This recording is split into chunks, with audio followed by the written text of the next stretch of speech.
नमस्कार, DD news पर आप सभी का स्वागत है। मैं हूं आपके साथ भावना नैयर। खबरों को विस्तार से जानें उससे पहले नजर डाल लेते हैं इस वक्त की बड़ी हेडलाइंस पर।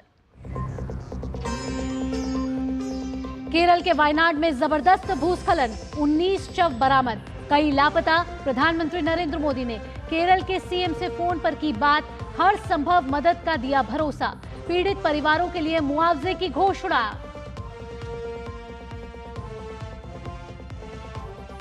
प्रधानमंत्री आज जर्नी टुवर्ड्स विकसित भारत को करेंगे संबोधित। केंद्रीय बजट 2024-25 के बाद होने वाली कॉन्फ्रेंस में विभिन्न सेक्टर के लोग होंगे शामिल।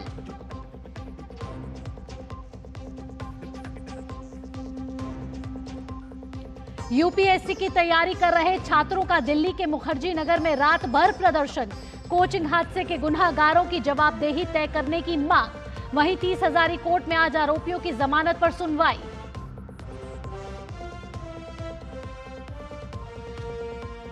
उत्तर प्रदेश विधानसभा में आज पारित होगा अवैध धर्मांतरण से जुड़ा अहम संशोधन विधेयक।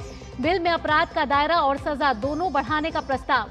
धर्म परिवर्तन के लिए फंडिंग करने पर भी होगी सजा। और खेल की खबरों में पेरिस ओलंपिक में आज मनु भाकर और सरबजोत की जोड़ी से निशानेबाजी में पदक की उम्मीद। टेबल टेनिस में मनिका बत्रा के प्रदर्शन ने भी बढ़ाई आस।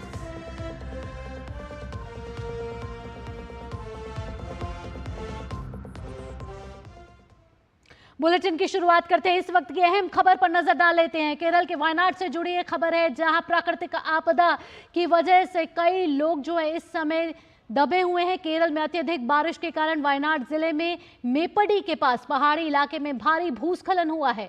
19 लोगों की मौत की खबर आई है और कई लापता हैं। बताया जा रहा है कि भूस्खलन में करीब 250 के लगभग घरों के लोगों के फंसे होने की आशंका है। फिलहाल यहां राहत और बचाव का काम चल रहा है। वहीं प्रधानमंत्री नरेंद्र मोदी ने केरल के वायनाड में हुए भूस्खलन पर दुख जताया है। वायनाड के कुछ हिस्सों में भूस्खलन से उन्होंने कहा है कि मैं व्यथित हूं। मेरी संवेदनाएं उन सभी लोगों के साथ हैं जिन्होंने अपने प्रियजनों को खो दिया है और घायलों के लिए प्रार्थना करता हूं। प्रभावित सभी लोगों की सहायता के लिए बचाव अभियान अभी चल रहा है। केरल के मुख्यमंत्री पिनराई विजयन से बात की है और वहां की मौजूदा स्थिति के मद्देनजर केंद्र से हर संभव मदद का आश्वासन भी दिया है। तो प्रधानमंत्री नरेंद्र मोदी लगातार केरल के वायनाड में जो प्राकृतिक आपदा है उस पर खुद नजर बनाए रखे हैं और साथ ही साथ उन्होंने वहां के केंद्रीय मंत्री जॉर्ज कुरियन और सुरेश गोपी से भी बातचीत की है। उन्होंने आश्वासन दिया है कि जो भी लोग इसमें हताहत हुए हैं या जो भी लोगों को इससे कुछ भी परेशानी हुई है उन सबके साथ प्रधानमंत्री नरेंद्र मोदी और केंद्र सरकार खड़ी है और राज्य सरकार को हर संभव सहायता पहुंचाने का प्रधानमंत्री नरेंद्र मोदी ने आश्वासन दिया है। आपको बता दें कि केरल में आगे भी भारी बारिश का रेड अलर्ट जारी किया गया है और भारी बारिश के कारण लगातार रेस्क्यू टीम को भी कई दिक्कतों का सामना करना पड़ रहा है। अभी ये कहा जा रहा है कि कई लोग जो हैं इसमें दबे होने की आशंका जताई जा रही है। हर संभव कोशिश की जा रही है कि उन तक पहुंचा जाए और खाने और जल सामग्री पहुंचाई जाए।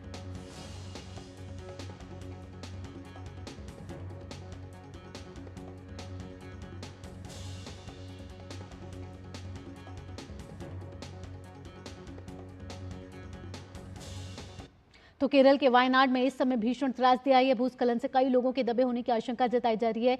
जॉर्ज कुरियन ने भी अपनी प्रतिक्रिया दी है, आइए आपको सुनवाते हैं।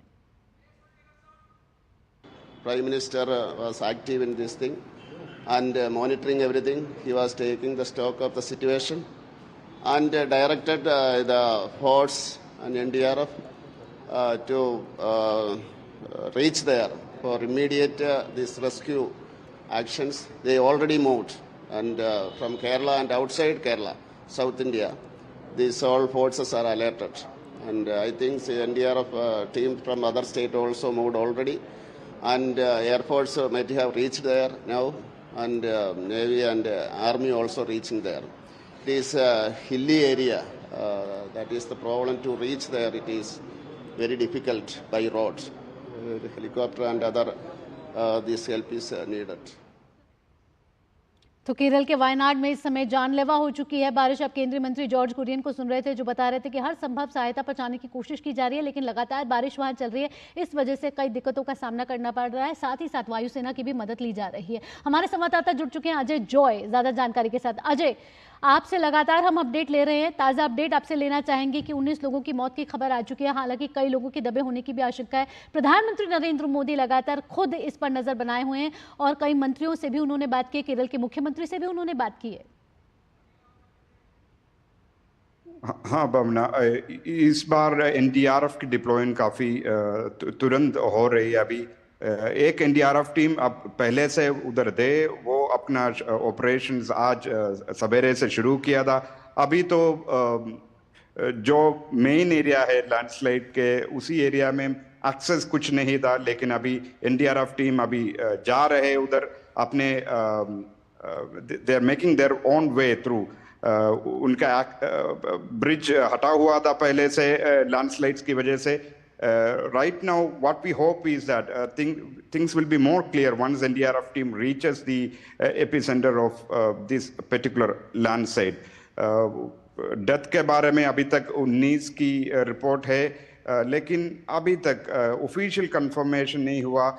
लेकिन जैसा कुछ रिपोर्ट आ रहे हैं कि at least 250 houses are still under debris और 50 मौत की थोड़ी आशंका भी है, लेकिन कंफर्मेशन कुछ नहीं हुई अभी तक। The main reason is that the rescue team is yet to reach the main center properly because of the access issues.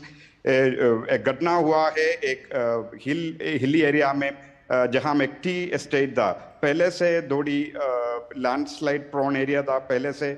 उसके 5-6 साल के पहले भी ऐसे भी एक घटना इसी एरिया में हुआ था, मेपाडी एरिया में हुआ था। तो right now again the tragedy has struck, the military are called to deploy their units, defence security corps, they will be deployed very soon. They have started from Kozhikode, that's what we understand. A team of 67 personnel have already started from Kozhikode, and more may be deployed very soon. As the matter is taken up very seriously at the center level, all coordination will happen very soon. That's what we expect a better picture by the end of the day, because rain is still happening over there, and dead bodies जो मिल रहे हैं हमको, वो वहाँ से नहीं है, वो आसपास पड़ोसी जिले से मिल रहे हैं। मतलब the bodies are being carried away by the current, and we are able to retrieve it only from the nearby districts. That's the sad part of it.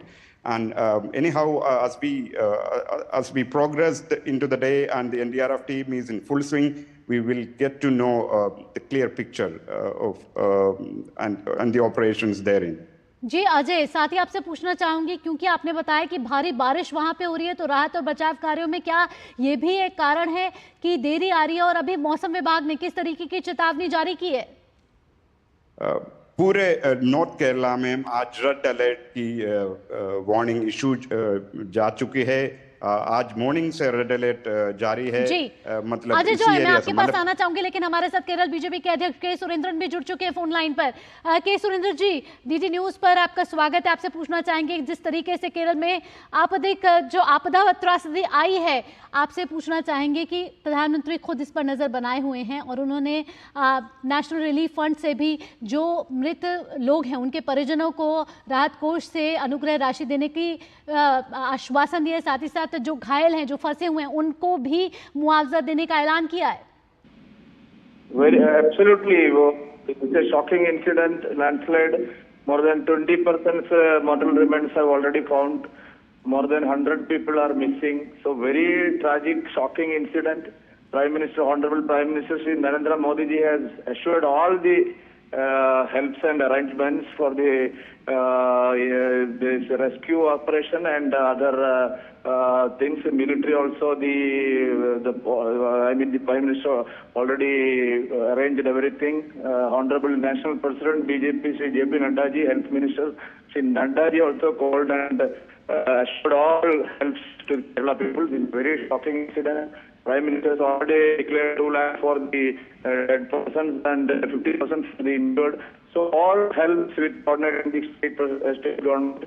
PM already spoke to Drive Agency Chief Minister and local administration also coordinating all these things.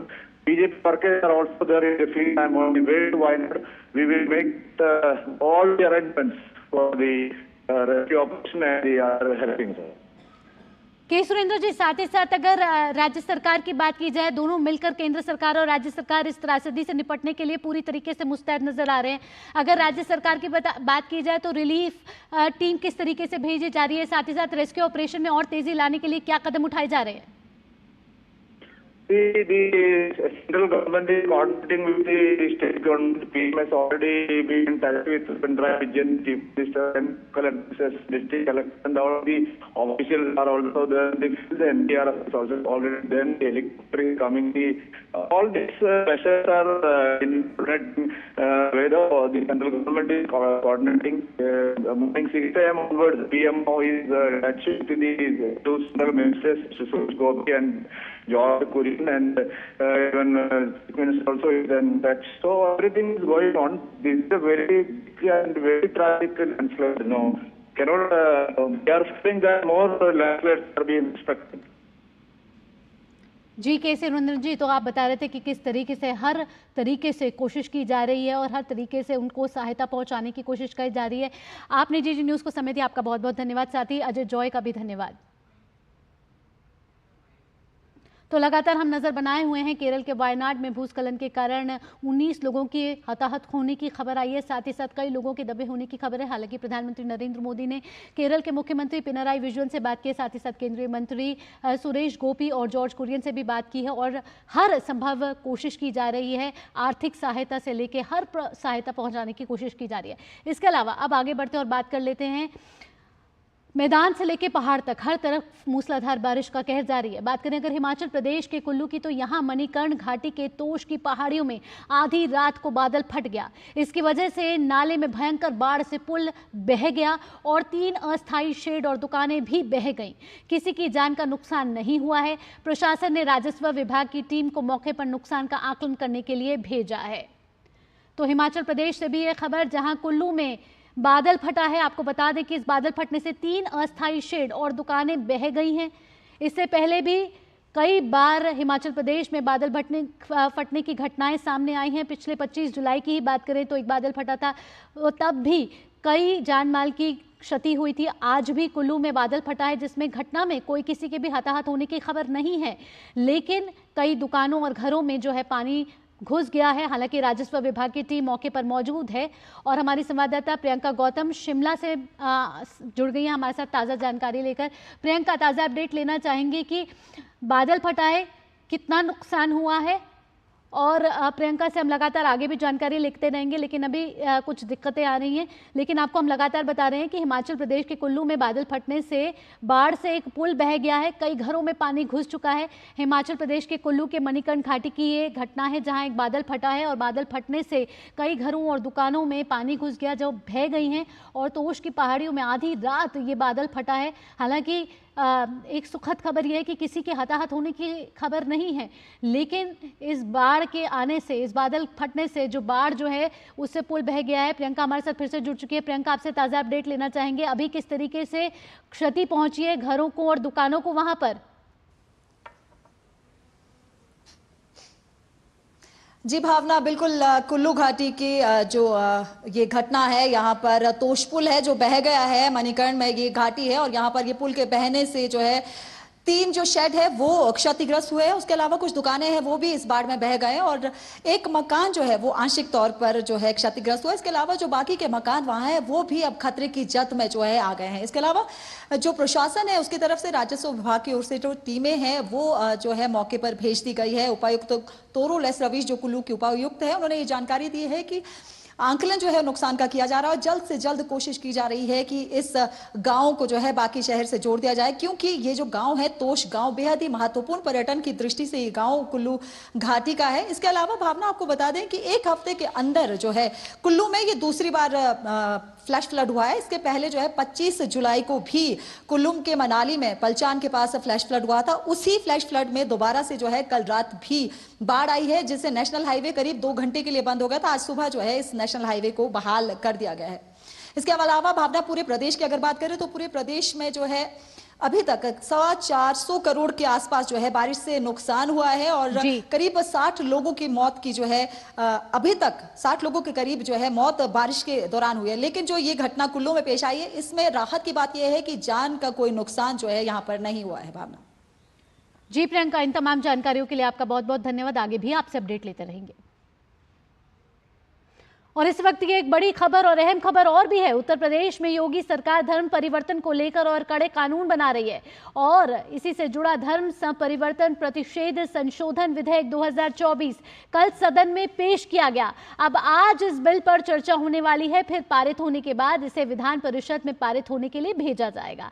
आपको बता दें कि इस विधेयक में पहले से मौजूद सजा के प्रावधानों को और कड़ा कर दिया गया है, जैसे अधिकतम सजा को 10 साल से बढ़ाकर उम्र कैद में बदलना, साथ ही शिकायत दर्ज करने की अनुमति देने के लिए दायरे को बढ़ाना और उसके साथ ही जमानत को और अधिक कठिन बनाना।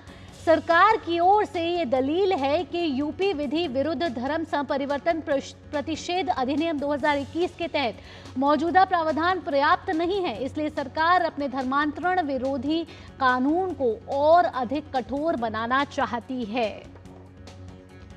तो संशोधित अधिनियम में छल कपट या जबरदस्ती कराए गए धर्मांतरण के मामलों में कानून को पहले से सख्त बनाते हुए अधिकतम आजीवन कारावास या 5 लाख रुपए के जुर्माने की सजा का प्रावधान किया गया है। तो ये भी एक महत्वपूर्ण खबर उत्तर प्रदेश के में आपको बता दें, विधानसभा का मॉनसून सत्र चल रहा है, जहां आज अनुपूरक बजट भी पेश किया जाएगा। उसके साथ साथ ये महत्वपूर्ण विधेयक है, इसको भी पारित कराने की कोशिश की जाएगी। और आपको बता दें कि ये जो विधेयक है बेहद ही महत्वपूर्ण माना जा रहा है, क्योंकि उत्तर प्रदेश विधानसभा के मॉनसून सत्र में ये उत्तर प्रदेश विधि विरुद्ध धर्म संपरिवर्तन प्रतिषेध संशोधन अधिनियम 2024 को पारित कराने के लिए आज विचार किया जाएगा। उसके बाद पारित कराने की कोशिश की जाएगी, सभी पक्षों की राय ली जाएगी, सभी पक्षों के साथ चर्चा की जाएगी। और आपको बता दें कि इस संशोधन विधेयक को पारित कराने पर आज विचार होने वाला है और किसी भी महिला के साथ धोखा ना हो, जाल में फंसाकर उनसे धर्मांतरण पर अवैध तरीके से विवाह या उन पर जबरदस्ती की जाती थी, उस विधेयक को और कड़ा बनाया गया। और अब जो कड़ा बनाया गया उसके प्रावधान इस तरीके से हैं कि आजीवन कारावास और साथ ही साथ जो पेनल्टी है उसको भी बढ़ा दिया गया। रामेंद्र सिंह हमारे संवाददाता हमारे साथ जुड़ चुके हैं। रामेंद्र, बेहद ही महत्वपूर्ण विधेयक महिलाओं की सुरक्षा, महिलाओं के अधिकार को लेकर, क्योंकि जिस तरीके से ऐसे केसेस बढ़ रहे थे उसको लेकर उत्तर प्रदेश की सरकार जो है वो नकेल कसती हुई नजर आ रही है।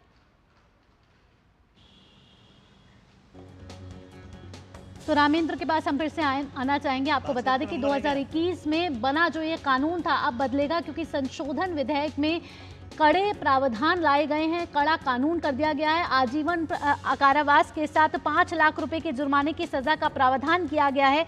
और इस प्रस्ताव में कहा गया है कि कोई व्यक्ति धर्मांतरण कराने के इरादे से किसी को अगर धमकी देता है, हमला करता है, विवाह करता है या करने का वादा करता है या इसके लिए साजिश रचता है, तो महिला, नाबालिग या किसी की तस्करी करता है तो उसके अपराध को सबसे गंभीर श्रेणी में रखा जाएगा। आपको बता दें कि संशोधित अधिनियम में ऐसे मामले में 20 वर्ष कारावास या आजीवन कारावास का प्रावधान किया गया है। जब यह विधेयक के रूप में पहली बार पारित करने के बाद कानून बना, तब इसमें जो आपको बता दें सजा थी वो 10 साल की सजा थी और 50,000 रुपए का जुर्माना का प्रावधान था। अब जो संशोधन विधेयक उत्तर प्रदेश की सरकार लेकर आई है उसमें अधिकतम आजीवन कारावास और 5 लाख रुपए के जुर्माने की सजा का प्रावधान किया गया है। रामेंद्र जुड़ चुके हैं हमारे साथ फोन लाइन पे। रामेंद्र, आपसे ताजा अपडेट लेना चाहेंगे। उत्तर प्रदेश विधानसभा का मॉनसून सत्र चल रहा है, जिसमें ये बहुत ही महत्वपूर्ण विधेयक आज जो सरकार है वो पारित कराने की कोशिश करेगी और महिलाओं की सुरक्षा, महिलाओं के अधिकार के लिए ये एक महत्वपूर्ण विधेयक माना जा रहा है।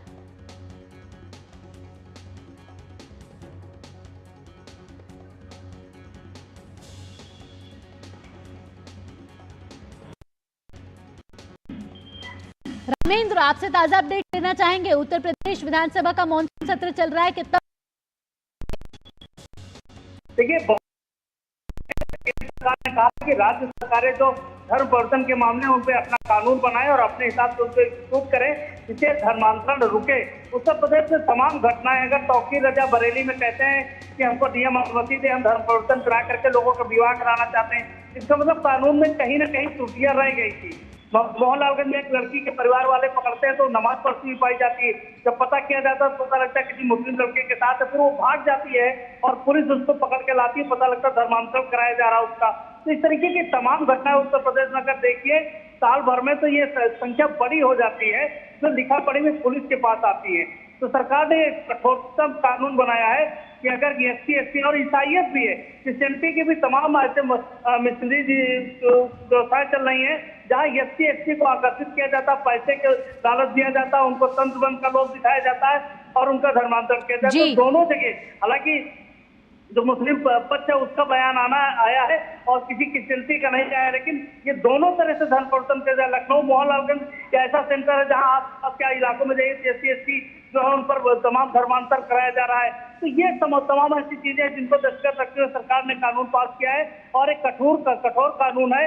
इसमें आजीवन कारावास की सजा, उसके अलावा दंड का अलग से प्रावधान है। जाहिर है कि राज्य सरकार जो कानून लाई, इससे आने वाले समय में जैसे विधेयक पारित होगा, आज विधान सभा में, फिर विधान परिषद में जाएगा, गवर्नर के पास जाएगा और उसके बाद राष्ट्रपति की सिग्नेचर के बाद कानून बनेगा। तो कानून बनने के बाद ये समझ लेना चाहिए, उत्तर प्रदेश में धर्मांतरण कराना, लालच देकर कराना और धोखा देकर धर्मांतरण कराना, दोनों बहुत जबरदस्त अपराध की श्रेणी में आएंगे और उससे कोई बच नहीं पाएगा।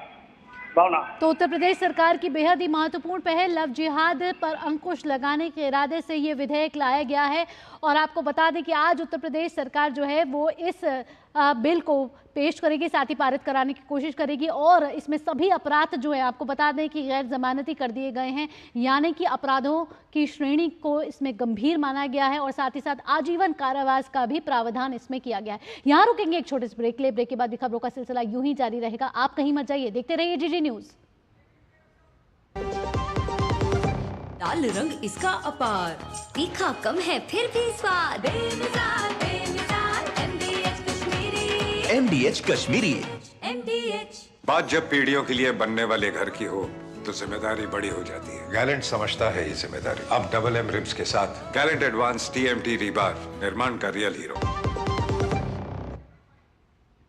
ब्रेक के बाद आपका स्वागत और हम आपको लगातार जानकारी दे रहे हैं केरल के वायनाड में जिस तरीके से भूस्खलन आया उसमें 19 लोगों के हताहत होने की खबर है, साथ ही कई लोगों के इसमें फंसे होने की भी खबर है। केरल की मंत्री वीणा जॉर्ज ने वायनाड भूस्खलन हादसे पर कहा है कि अब तक 24 शव को निकाला जा चुका है। साथ ही उन्होंने कहा कि लोगों का राहत और बचाव कार्य जारी है। आपको बता दें कि केरल की मंत्री ने बताया है कि अब तक 24 शवों को निकाला जा चुका है, कई लोग इसमें लापता हैं। प्रधानमंत्री नरेंद्र मोदी इस पर पूरी नजर बनाए हुए हैं और उन्होंने सरकार को, राज्य सरकार को आश्वासन दिया है हर मदद पहुंचाने का और साथ ही साथ राष्ट्रीय आपदा कोष से 2-2 लाख रुपए जिनके परिजन जो हैं, जो मृत परिजन हैं, उनको देने के लिए, साथ साथ मुआवजे में 50,000 रुपए का भी ऐलान किया गया है।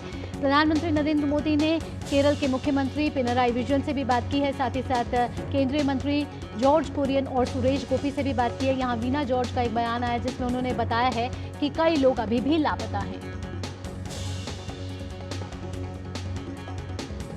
We have received some 24 bodies in different hospitals and many are injured, so they are also every possible way to rescue our people and to give proper treatment is also we have ensured that.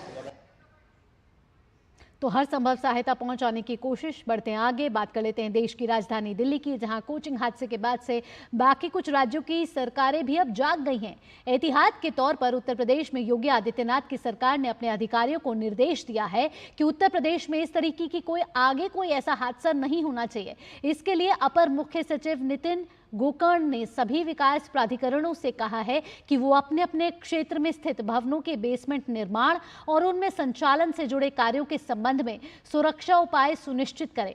अपर मुख्य सचिव की ओर से ये साफ निर्देश हैं कि basement में अवैध गतिविधियों को रोका जाए, बारिश में बेसमेंट में खुदाई नहीं हो और अगर बहुत जरूरी हो तो पूरी सुरक्षा के साथ खुदाई का काम किया जाए। बावजूद इसके कोई हादसा हुआ तो संबंधित अफसरों की जवाबदेही तय होगी। इसी के साथ इस बुलेटिन में इतना ही। देश और दुनिया की बड़ी खबरों के लिए आप देखते रहिए डीडी न्यूज। फिलहाल के लिए मुझे दीजिए अनुमति। नमस्कार।